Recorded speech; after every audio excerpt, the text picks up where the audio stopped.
Hey everybody, it's Mike from the Mike Wagner Show, powered by SonicWeb Studios. Visit online at sonicwebstudios.com for all your needs. Looking for a professional website without breaking your budget? SonicWeb Studios is the answer.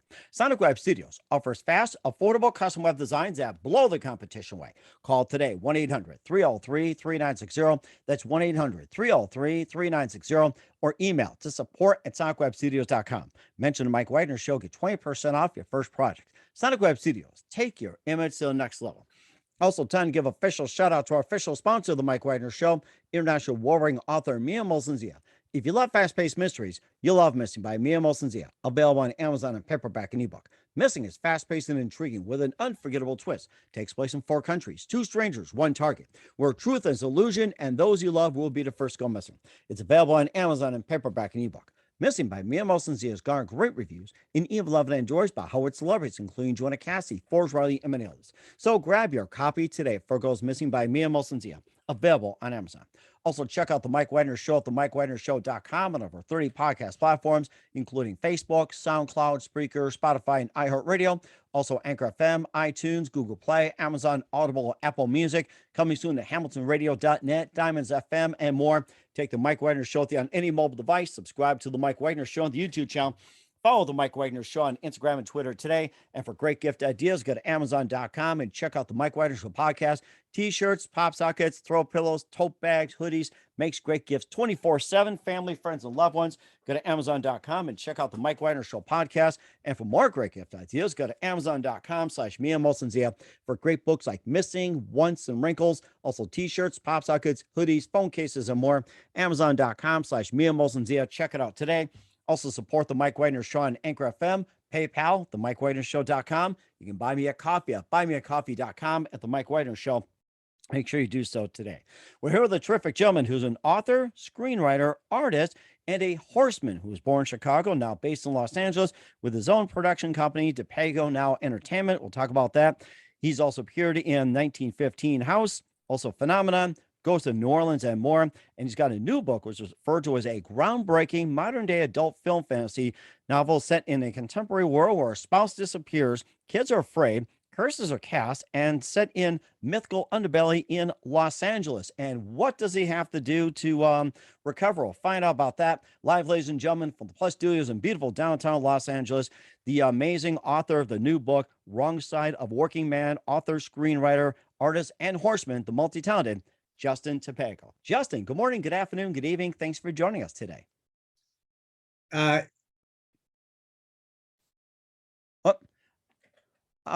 Oh, okay. Can you hear Justin? Justin? Yeah. Can you hear me now? Okay. Yeah, I think you might have hit the wrong button, but just want to say thanks for joining us today, Justin DiPego. Yes, it's great to be here. Thank you very much. Well, it's great to have you on board as well, too. So you're an author, screenwriter, artist, and horseman. You're born in Chicago. You're based in Los Angeles with your own production company. You appeared in 1915, also 1915 House, also Phenomenon, Goes to New Orleans, and more. You have a new book that's referred to as a groundbreaking contemporary modern-day adult film fantasy novel set in a contemporary world where a spouse disappears, kids are afraid, curses cast, and set in the mythical underbelly in Los Angeles, called Wrongside of a Working Man. Of course, it's all about a working man where things go wrong. We'll talk about that. And before getting to all that, Justin, tell us how you first got started. As a writer? Oh, well, okay. So actually just go way back, go in the Wayback Machine. Okay, Wayback Machine. It's actually kind of the same story because my parents, my dad is still a writer. He's 80 something years old and he's still writing. My mother has passed away, but she was a writer. My brother is a writer. I'm a writer. So it's all, it's deeply ingrained in the blood, right? So I wrote my first. I started writing stories when I was, as soon as I could write. I was a little kid and I was making up stories and building little contraptions and stuff. I was a very creative kid, and it just kind of went from there. I've always been listening to the way people talk and trying to capture that, little phrases that I thought was interesting and things like that, and then using that to tell the stories that I would tell. Interesting. Interesting. And what was it one precise moment that simply influenced you into what you're doing for the rest of your career? Well, most recently, you mentioned 1915 House, which is a movie that I made. I have a YouTube channel where I'm mostly fixing up this house where I live now. It's the house was built in 1915, Hmm. and I made a bunch of videos where I'm fixing up the house. But so I ended up with hours of video, and it's on the YouTube channel and people are watching the videos. But then I was like, well, what am I going to do with all these videos? And so I took all the raw footage that I had and I re-edited it into a ghost story. Oh, wow. So instead of it being about me fixing up this 100-year-old house, it became about a guy who happened to be me fixing up a house that turns out to be haunted. And so in the beginning, the videos are pretty much the same as they were originally, except that you can see some kind of weird things happening in the background. And then as it progresses, it becomes more and more and more weird, and the ghosts become more aggressive. And then finally, I did actually have to shoot new material. I turned my whole backyard into a movie studio with a green screen and everything. And I created this whole scenario where I had to fight these ghosts. Wow. So I edited the movie all together. And I was like, okay, now what am I going to do with it? Just for the fun of it, I sent it to some film festival contest. And they rejected it. Oh. Right. So in the rejection email, it said that it was too long to be considered a short film, and I needed to resubmit it as a feature. And I was like, are you telling me that I accidentally, for no money, all by myself, made a feature film? And so I resubmitted it as a feature. It was accepted into the festival. I ended up winning some awards. I went on the festival. This was, I shot everything starting in 2015. By now we're talking about like 2017 or so. So it does the festival circuit for that year. I win some more awards, and I'm getting some attention for it. And I thought, I spent my entire career as a writer working for other people. And here I made this movie all by myself by accident. What if I start doing that on purpose? So that's where DiPego Now Entertainment came from. I decided, okay, I'm not going to, well, believe me, if someone came to me and wanted to hire me as a writer, I probably wouldn't say no, but I'm not going to just be a writer for hire anymore. I'm going to be my own production company. I'm going to write, produce, direct, and gather around me the people who also have stories to tell, and get some stuff made. Now, if you've been paying attention to the timing of this all happened right before the pandemic. So that grinds my gears to a stop a little bit, but when we're up and running, we have this book coming out. We have a couple of features in development, and I'm working on the next book in this series. So yeah, so we're up and running.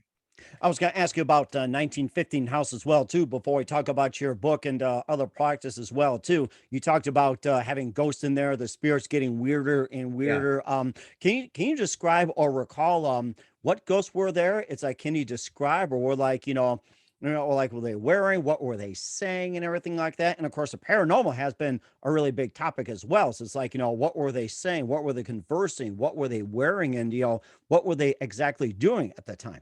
Yeah, well, in 1915 House, the ghosts are very, I'm going to say ethereal. They don't really have like a human kind of form. They appear as mist, or as like puffs of ether in a way, until finally, well, actually this right behind me is the head of the spirit that I finally have to fight in the end. Let me. Well, could you bring it over and show it to everybody? That looks really interesting. I'm trying to this was the head from the special effect of the creature that I have to battle at the end.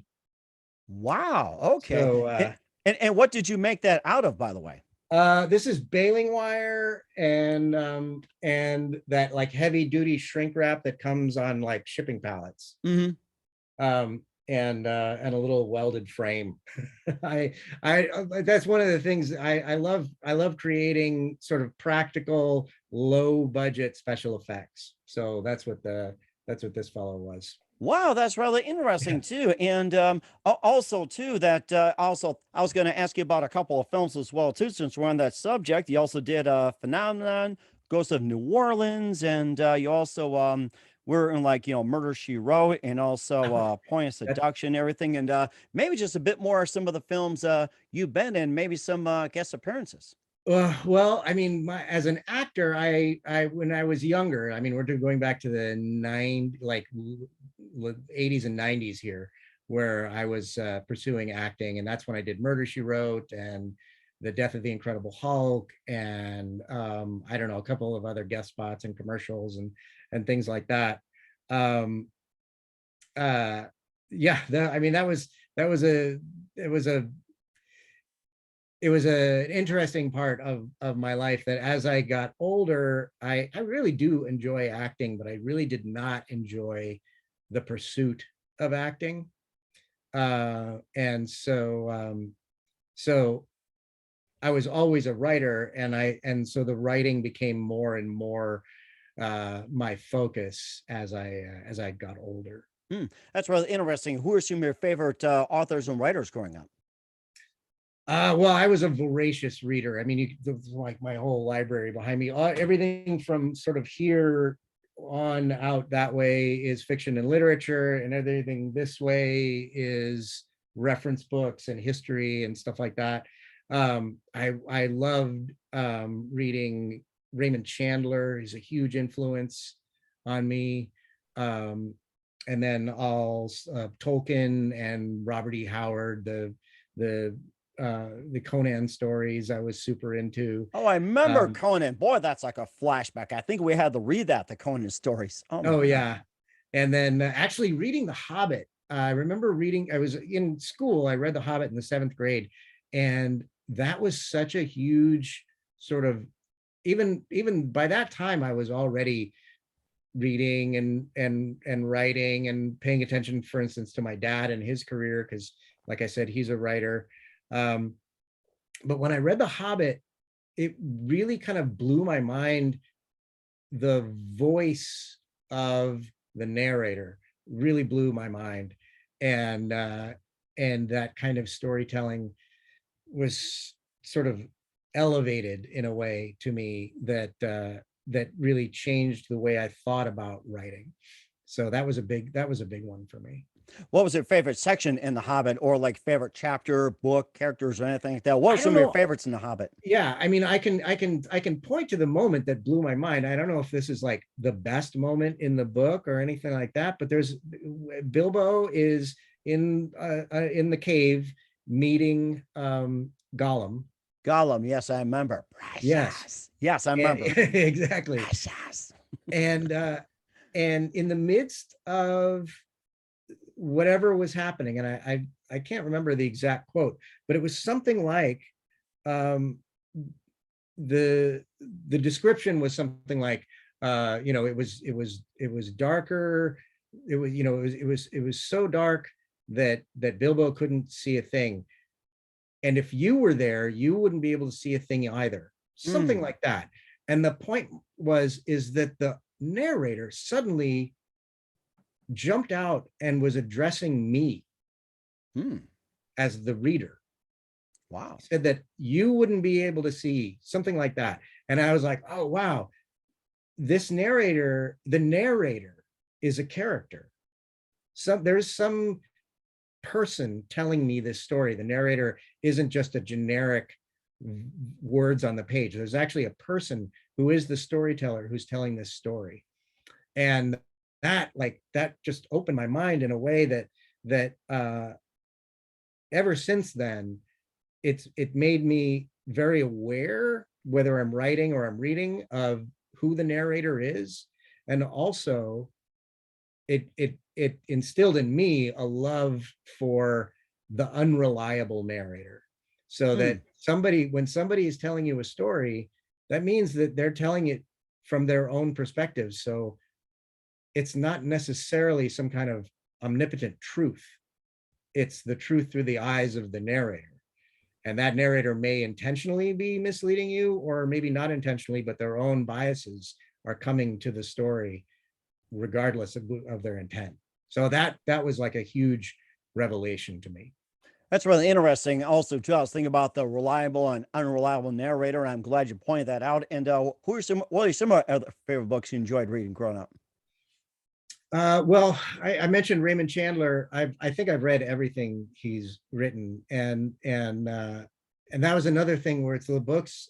I mean, they're hard-boiled detective stories, but they're really not. I mean, they are, but Chandler, he's really writing about is the human condition, and Philip Marlowe as the character is this grand observer. He's just watching what's going on around him and inserting little commentaries in the midst of what is a hard-boiled detective story.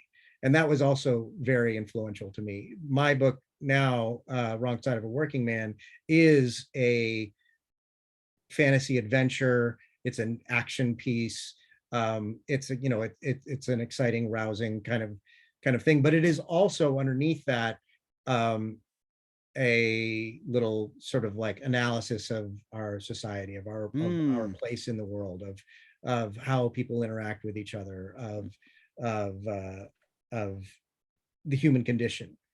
So, but I didn't want to write a book about the human condition. I wanted to write an adventure. I wanted to write an exciting, entertaining story, something that I would enjoy reading, but that also had an underlying thing going on.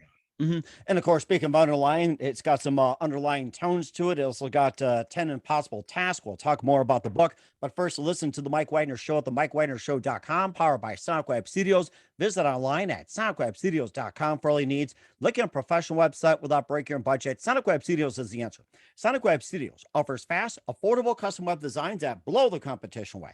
Call today, 1-800-303-3960. That's 1-800-303-3960. Or email to support@sonicwebstudios.com.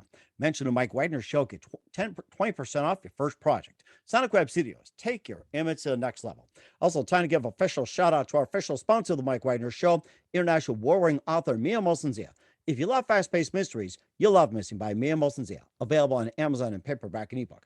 Missing is fast-paced and intriguing with an unforgettable twist. Takes place in 4 countries, 2 strangers, 1 target, where truth is an illusion and those you love will be the first to go missing. It's available on Amazon in paperback and ebook. Missing by Mia Molson-Zia has garnered great reviews and even 11 enjoys by Howard celebrities, including Joanna Cassidy, Forbes Riley, and many others. So grab your copy today of Goes Missing by Mia Molson-Zia, available on Amazon.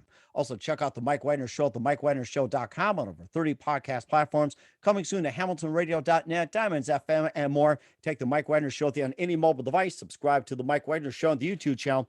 Follow The Mike Wagner Show on Instagram and Twitter today. For great gift ideas and more, go to amazon.com and check out The Mike Wagner Show podcast. And for more great gift ideas, go to amazon.com/me and Molson-Zia for great books, merchandise, and more.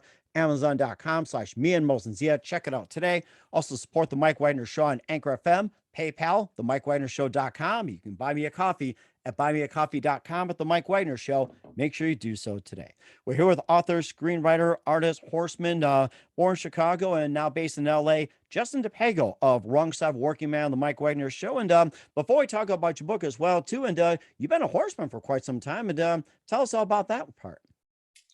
Well, that also initially came from my dad. My dad was, I was born in Chicago, but we moved out to Los Angeles when I was a little kid for my dad's career.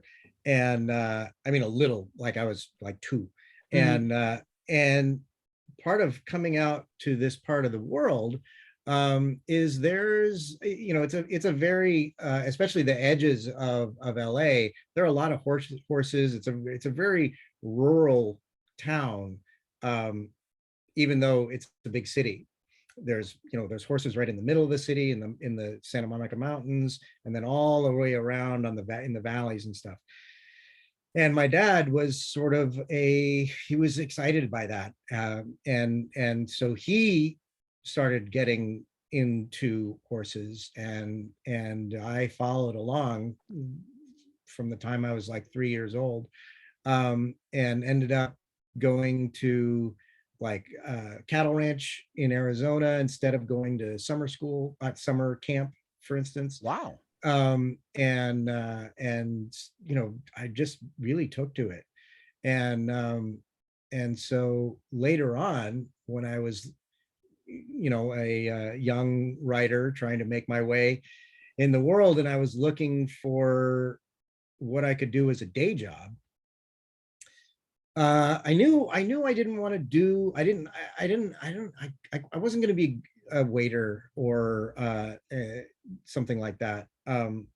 Because I'm not a people person, right? I don't have Nothing wrong with that. yeah. I knew that I wasn't going to be able to have the temperament to be good at that.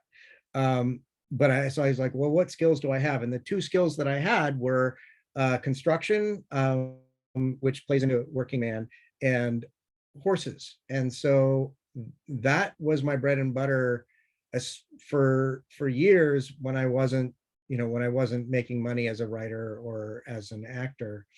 So I was training horses, and I was teaching lessons, and I was working at like dude ranch kind of places, taking people out on trail rides, and working as a trail guide, and then just general ranch hand kind of work. So Interesting. And what breeds of horses were you guys raising?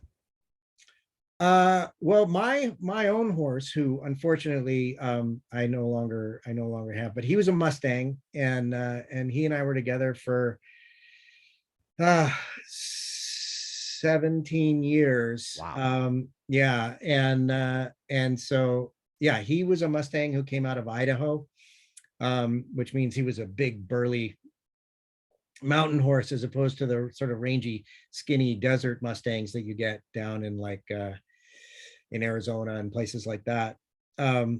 Anyway, so yeah, he was, but then other than him, all kinds of horses a lot of Arabs. Arabs are hugely popular in the LA area because they're sort of like the Porsche of horses. But also thoroughbreds and standard breds, quarter horses, kind of across the board. Appaloosa, yeah. Mhm. What's your favorite breed of horse, and what do you consider the easiest and the most difficult? Well, I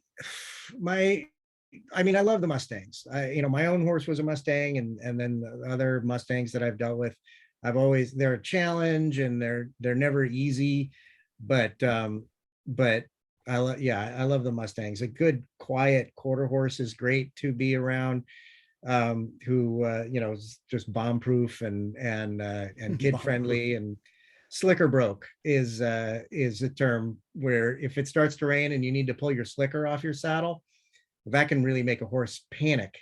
So if your horse is slicker broke, that's great, because then when it starts to rain, you can keep yourself dry without getting bucked off.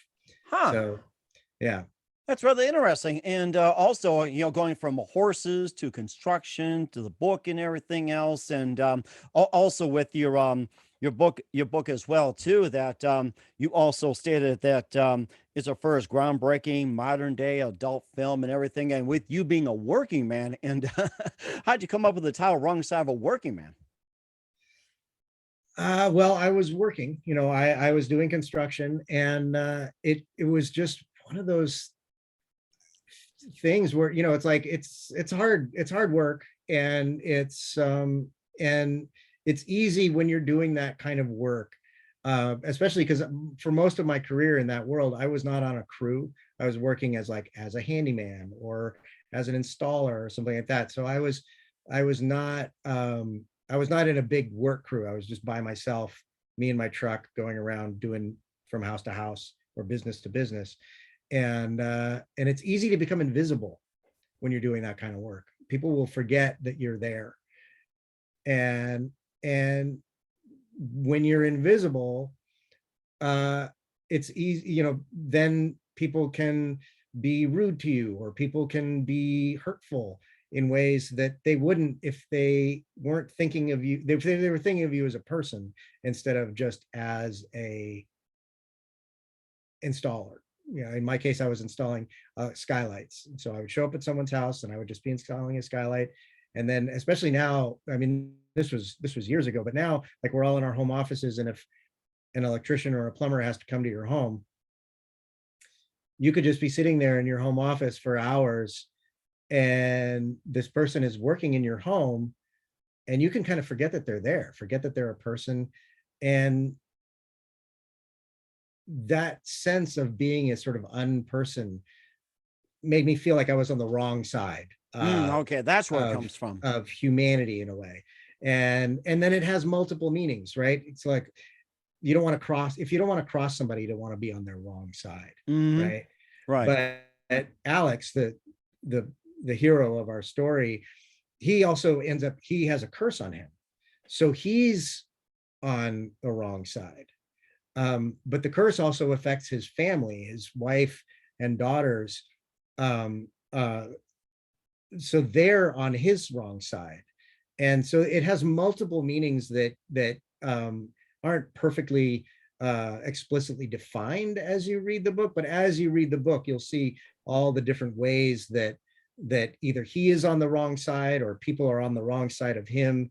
Um, or yeah, and so as it progresses, it's all about getting everybody to be on the right side. Mhm. Or on the same page too, as Yeah, people say, exactly. try to get the same page. Now, what kind of curse has been placed on the guy? What kind of curse has been on Alex for quite some time? And when did it start, the curse? Well, that's kind of, it's kind of a mystery. So I don't want to give too much away, but the way that it manifests is as this terrible chronic pain that he develops in his neck and shoulder. Ooh.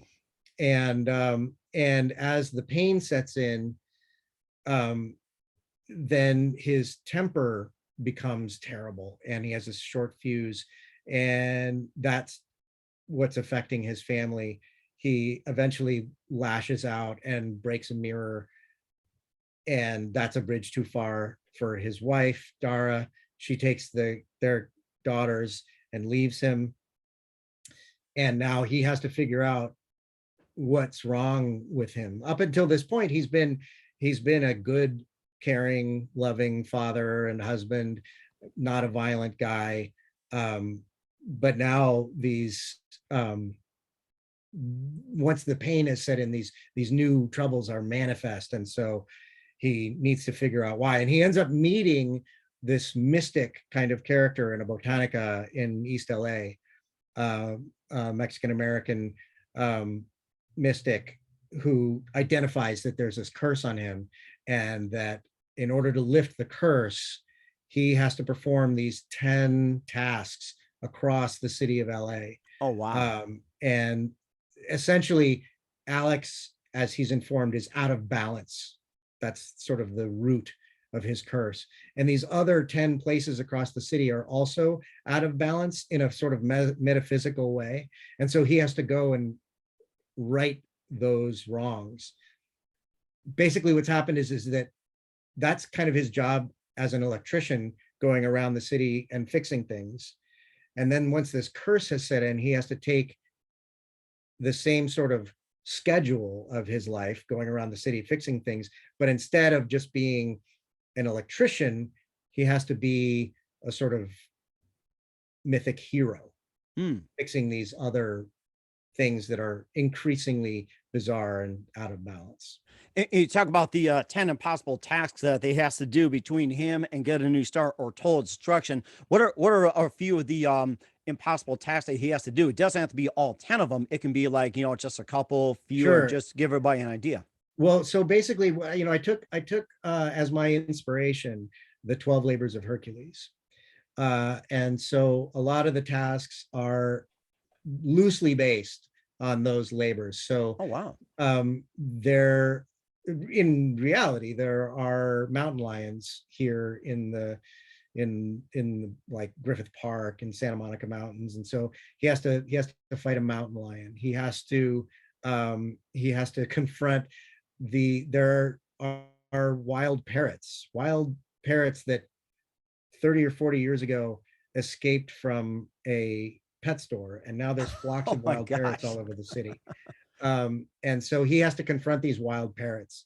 That's early in the story, because as the myths progress, the his challenges become greater and greater.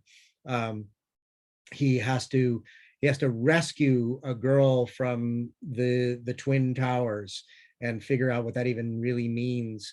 And so each place that he goes, there's a fight to be fought or a battle to be won. There's some kind of problem solving that he needs to figure out in order to get through this, which will then lead him to his next challenge. You talked about heroes as well too. You mentioned Hercules, based Mm. on the way he has to do in task. What are some of the other heroes are being mentioned or loosely mentioned or referred to? Hercules is one, and how about some other heroes, like say from ancient, today, and everything's like who are some other ones, other heroes that get influence in the story? Yeah, absolutely. I mean, that's kind of Alex's journey, is discovering that he's one of a like the him being out of balance, and these places in the world being out of balance is a cyclical thing in the universe that require a hero to come along and solve those cyclical problems. And so characters like Hercules, Gilgamesh, King Arthur, um, uh, Roland. These are all heroes who come along through history. And unfortunately, from where I'm sitting, excuse me, we know the names of all these heroes from Europe. But these traditions also exist in Mesoamerica and Asia and Africa, everywhere else in the world. Um, there are these heroes who have to cyclically right these wrongs. There's a fantastic one from Nigeria, and I'm forgetting her name, but she's tasked with these adventures that she has to go on in order to regain her ability. Because she sort of has superpowers. She can talk to animals, but she cannot have a child. Oh wow. And so in order to regain her ability to have the child, she has to go on all these quests and adventures. And excuse me, finally she can't. In the end, she fails, Ooh. but she becomes, in our in our sort of Western terminology, the patron goddess or patron saint of Patron saint, okay. women in childbirth. Hmm. And so that's like her trade-off. And so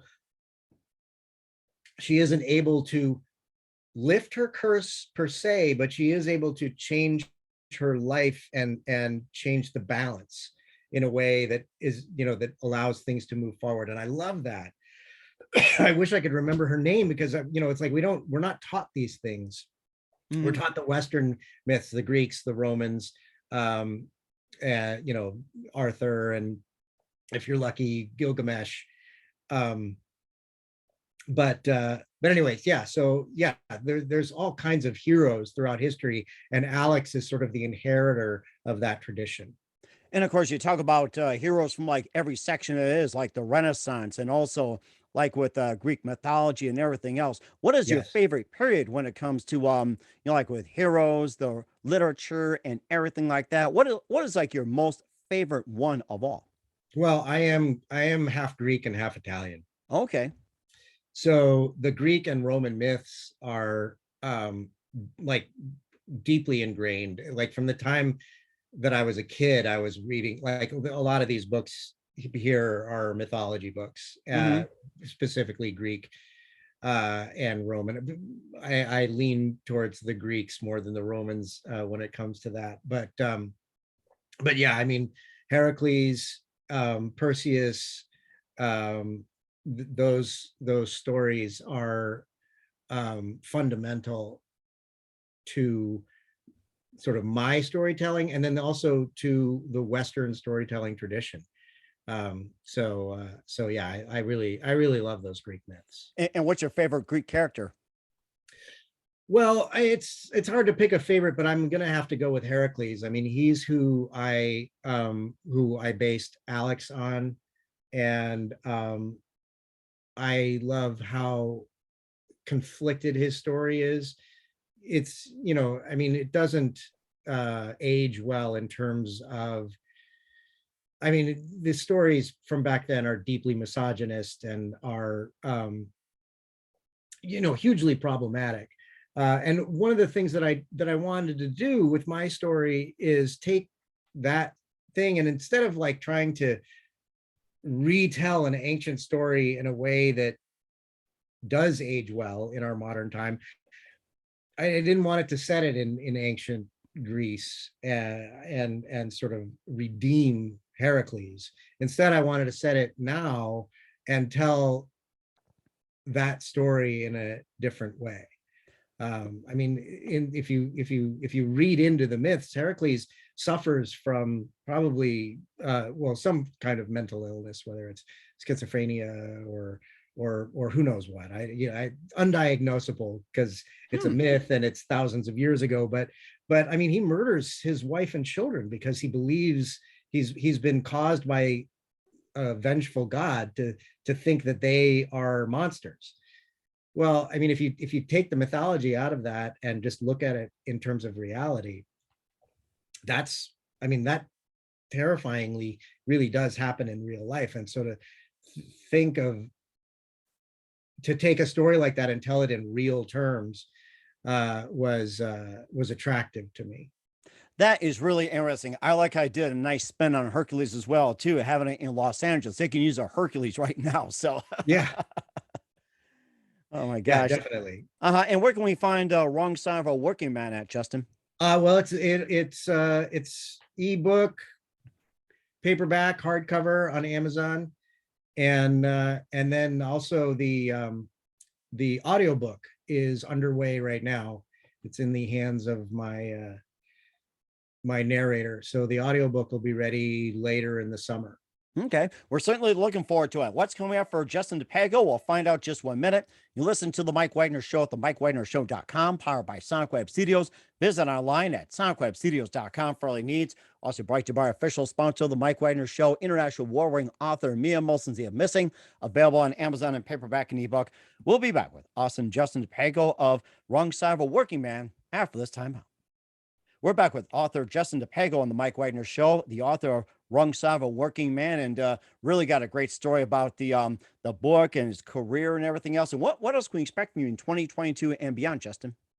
Well, I'm working on the next book in the Working Man series. It's going to be at least a trilogy. So that I'm gathering my notes and thoughts on that. And then I mentioned earlier, I have a couple of features in development right now. So one, I've already, I've got a cast together. We're getting ready to make that. Another is a sequel to 1915 House. Wow. So that one, we'll see. Those two are in a race to see which one actually ends up in the can first. But those three things, the next book and those two projects, the 1915 House sequel and then this murder mystery movie, those are next on my docket. Oh, that's going to be so interesting, and certainly looking forward to it. And who do you consider biggest influence in your career? Ooh, all right. Well, I mentioned that that my father is a screenwriter. So Gerald DiPego, he's had a long career starting in the 70s and he's still working now. I absolutely have to say that he was a huge influence and mentor. And I mentioned my mother was also a writer. So she was a more, she was a poet, and and she did a lot of short stories and magazine writing. From both of them, I learned different things. My dad, obviously, like as a professional writer, was very, he treated writing like a job. Got up every morning, he wrote for 5 hours, then he would break for lunch, then he would review what he wrote, and it was like very systematic. And when I was a young writer, like fresh out of college and wanting to do my own thing, I was like, that's so boring, and it's so it's too much like a job, and I wanted everything, like I was waiting for the muse, and I would wait until midnight, and I would light a candle, and I would drink a glass of wine while I was writing, and I wanted to have this bohemian kind of approach, which you can do, that totally works, but not, in my opinion. I'm sure it works for some people. I was not able to do that and sustain writing as a career. And so I learned a very important lesson from my dad of treating writing like a job, and this sort of romantic notion of this bohemian writer, I feel like is probably, is kind of a myth. Like Hemingway, for instance, has the reputation of being this rabble rouser, getting in bar fights and drinking and stuff like that. And all that stuff was true.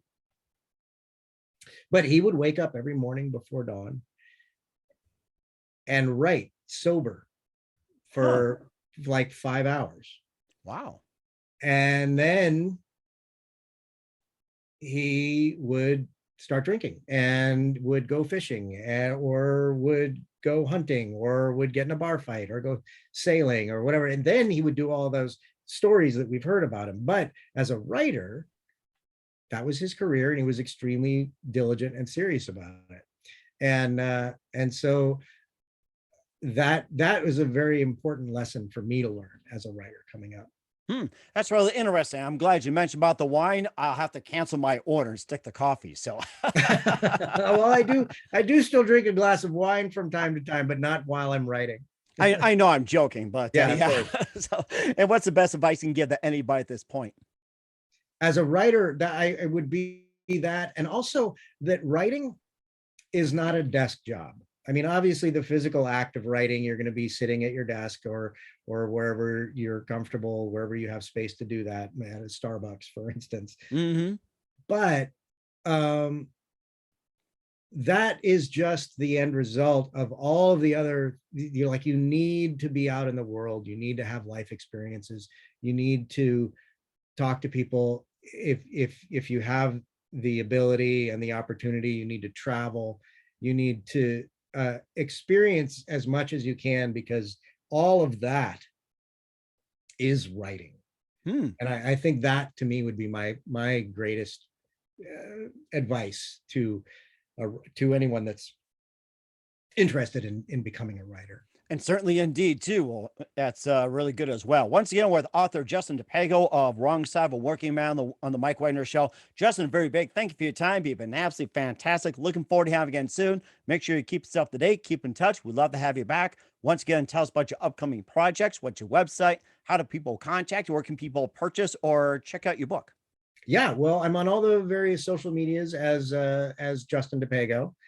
Or Justin _DiPego, Instagram, Twitter, mostly those. That's where I'm mostly on social media.